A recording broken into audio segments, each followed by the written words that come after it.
And we're back to learning HTML, and this time I'm going to show you the base tag. Simple tag. It's used inside of the head to specify the base URL. So I'll just use as an example my YouTube channel. It only has an opening tag, so you don't need a closing tag, and inside you define the href attribute with your base URL. So I'll just paste my YouTube channel URL and let me cut this out. So youtube.com is now my base. So when I set relative hrefs inside of anchor elements in the body, let me create a new paragraph for that.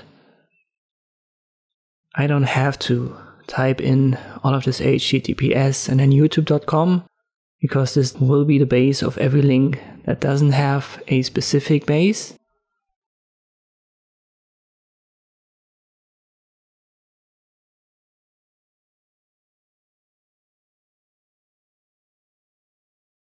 So if I now add as the value simply my channel, and then its URL, like so. I refresh it in my browser window, and if I click on it,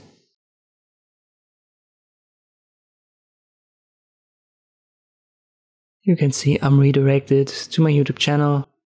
So if you, for example, create a list of many YouTube channels, you can just define the base, and the browser knows that this is going to be added or put in front of everything that you set specifically for the anchor elements inside of the body.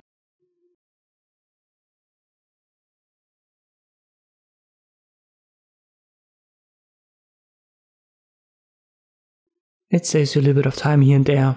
Good to know that it exists. And this is all there is to know about the base tag in HTML. I hope this video was helpful. Thank you for watching, and I'll see you next time.